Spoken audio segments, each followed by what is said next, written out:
Fish is Fish by Lionni. At the edge of the woods, there was a pond, and there a minnow and a tadpole swam among the weeds. They were inseparable friends. One morning the tadpole discovered that during the night he had grown 2 little legs. "Look," he said triumphantly. "Look, I am a frog." "Nonsense," said the minnow. "How could you be a frog if only last night you were a little fish just like me?" They argued and argued until finally the tadpole said, "Frogs are frogs and fish is fish, and that's that." In the weeks that followed, the tadpole grew tiny front legs and his tail got smaller and smaller. And then one fine day, a real frog now, he climbed out of the water and onto the grassy bank.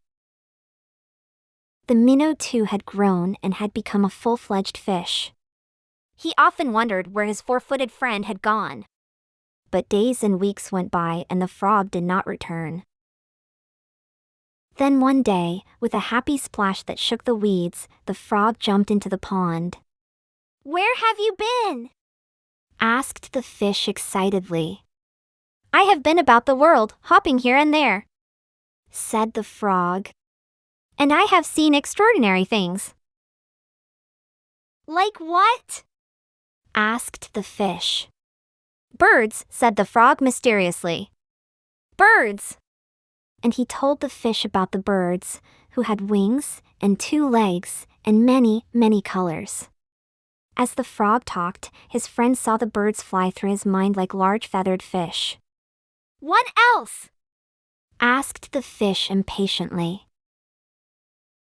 "Cows," said the frog. "Cows. They have 4 legs, horns, eat grass, and carry pink bags of milk." "And people," said the frog. "Men, women, children." And he talked and talked until it was dark in the pond. But the picture in the fish's mind was full of lights and colors and marvelous things, and he couldn't sleep.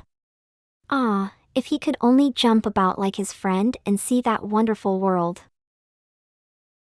And so the days went by. The frog had gone and the fish just lay there dreaming about birds in flight, grazing cows, and those strange animals, all dressed up that his friend called people. One day he finally decided that come what may, he too must see them. And so with a mighty whack of the tail he jumped clear out of the water onto the bank. He landed in the dry warm grass and there he lay gasping for air, unable to breathe or to move. "Help!" he groaned feebly. Luckily the frog, who had been hunting butterflies nearby, saw him and with all his strength pushed him back into the pond. Still stunned, the fish floated about for an instant. Then he breathed deeply, letting the clean, cool water run through his gills.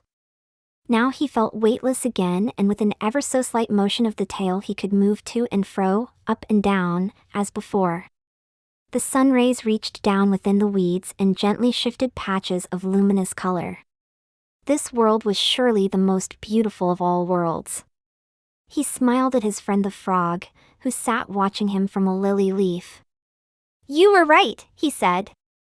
"Fish is fish." The end.